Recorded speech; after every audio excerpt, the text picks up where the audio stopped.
Good morning and welcome. We're here today to discuss the Cellphone Jamming Reform Act. I'm honored to be joined by Congressman David Kustoff, Arkansas Attorney General Tim Griffin, and correctional officers and professionals from state and local governments across America. Thank you all for supporting this important legislation to keep criminal activity off our streets, out of our neighborhoods, and away from our communities. When criminals go to prison, they should not be able to pose a threat to public safety. However, because of contraband cell phones, convicted criminals continue their illicit activity while sitting in a prison cell. In Georgia, a major prison drug ring used contraband cell phones to move more than 14 kilos of meth and nearly a kilo of heroin into the greater Atlanta area. In South Carolina, prison inmates running a sextortion scheme targeted hundreds of our troops, leading to the tragic suicide of several victims. And in New Jersey, an inmate used a contraband cell phone to arrange an assault on his ex-girlfriend and the murder of her new boyfriend. Contraband cell phones in prisons endanger the general public as well as the correctional employees who dedicate their lives to keeping Americans safe.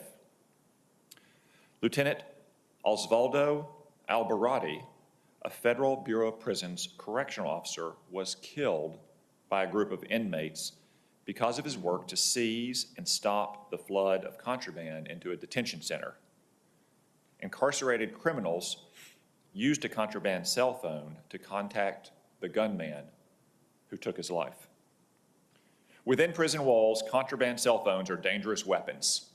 For too long, we've turned a blind eye to this glaring public safety threat as crimes are planned, facilitated, and ordered by convicted criminals already serving a prison sentence. No more. The Cellphone Jamming Reform Act will allow state and federal correctional facilities to use targeted cell phone jamming equipment in prison housing facilities. The precision of this jamming equipment will render contraband cell phones useless for criminals in prison without interrupting the normal communications of law enforcement and emergency first responders in the area. State officials will have full discretion as to where and how this jamming equipment is used in prison facilities, thus providing local correctional officers and law enforcement with the tools they need to keep Americans safe. We should pass the Cellphone Jamming Reform Act to keep cell phones out of prison cells and crime out of our communities. Thank you all for being here. I'm now pleased to turn over the microphone to Congressman Kustoff. Thank you, Senator. Thank you, Senator Cotton. Good morning, and I want to thank all of you for being with us today as we today in the House of Representatives will introduce the Cellphone Jamming Reform Act. And I'm glad that we're being able to do this today. I want to thank so many people, all the correctional leaders, the Correctional Leaders Association, the American Correctional Association, our state attorney generals, our governors, and so many others across the nation who are supporting our efforts. I think this is a simple issue. I think it's one we can all get behind, and frankly, it's a no-brainer. It really should not be possible for people behind prison bars to order hits on people, to conduct gang activity, to traffic drugs while behind the walls of the prison. The extent of this coordinated criminal activity carried out by inmates, it's a serious threat to everyone. Those who guard and protect those in prison, as well as those in our communities. In my home state of Tennessee, we had an inmate who used a contraband cell phone to organize and orchestrate a drug conspiracy by shipping packages full of drugs to his girlfriend. Now, this is outrageous. You can tell these stories and hear these stories in all 50 states across the country. I'm a former United States attorney. I was honored to serve as the U.S. Attorney for the Western District of Tennessee. And I know firsthand how dangerous this activity is and how much and how prevalent it's become. if we want to stop crimes from behind bars, then we've got to allow state and federal prison officials to jam these signals. When criminals go to prison, their days of calling the shots are over. They shouldn't be able to do it from behind the prison walls. If there is no cell signal, there is no crime. And so it's critical that the federal government support, defend, and provide the necessary resources for correctional facilities to operate effectively and to ensure the well-being of the public. And that's why we are introducing the Cellphone Jamming Reform Act today. By preventing criminals from conducting operations from behind bars, we can crack down on crime in this nation, and we can importantly protect inmates, the guards, and the public at large. Congress should act now, because each and every day that we wait, innocent lives remain at risk. And I appreciate all of our colleagues here today, and especially appreciate a man who has been a friend who I served as a U.S. attorney with and is now the Attorney General of the state of Arkansas, Attorney General Tim Griffin. Tim. First, I want to thank Senator Cotton, Representative Kustoff for bringing this bill back up. It was shocking to me that it didn't pass the first time. It's fundamentally common sense. I was speaking to our leadership at the Department of Corrections and State Police in Arkansas yesterday. We're begging for this bill to become law. So you may ask yourself, who could oppose this? I mean, we know what the problem is. Who could oppose it? Well, let me give you a couple of names.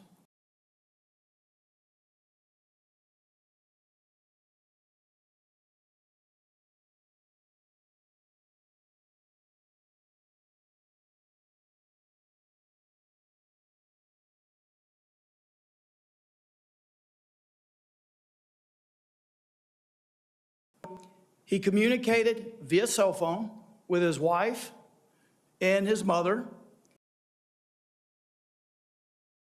when he was doing garden duty in a facility, a car which was armored with bulletproof protection. I'm sure he ordered that from his cell phone. They took off on their escape, went to a boat ramp where they had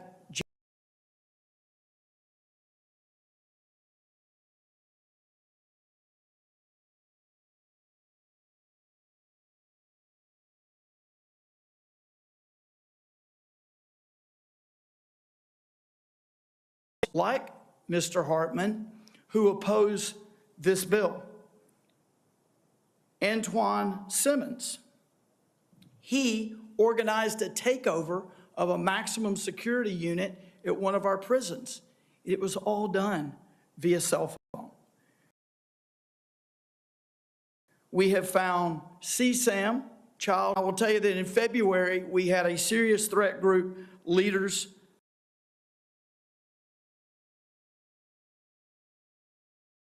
dangerous threat group leaders had 308 multiple possession of cell phone violations. These are leaders of the Bloods, the Crips, the Aryan Circle, the White Aryan Resistance, and the Gangster Disciples. Here's a bottom line. We know what the problem is. We know how to fix it. It's about time we get this done. Thank you.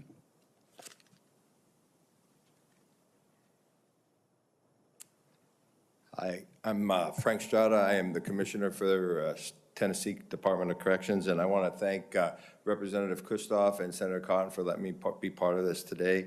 And as I said, as the Commissioner of the great state of Tennessee, I oversee the care and custody of over 20,000 incarcerated offenders and 5,000 staff. And this bill represents and will provide an additional safety measure for the men and women who work tirelessly each and every day to protect communities from the public dangers that we face in a correctional environment. And having the ability to jam cell phone communications in a prison environment will create a safer workspace for the staff and a safer environment for the inmate population to engage in rehabilitative and education programs crucial to their successful reentry in our communities.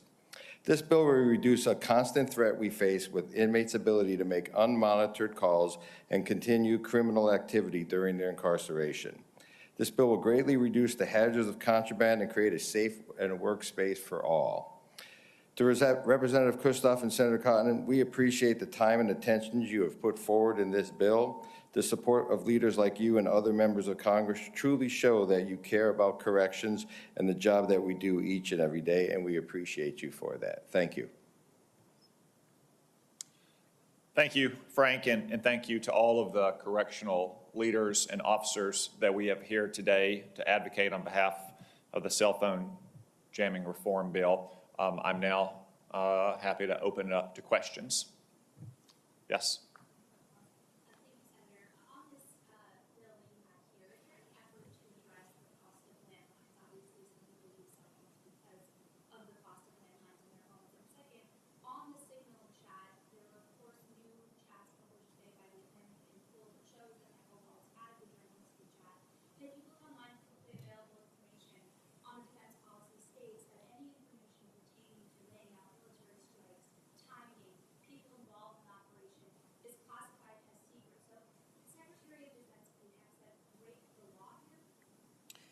On your second question, no. I haven't read the story yet, but my aides have shown me what was apparently released this morning.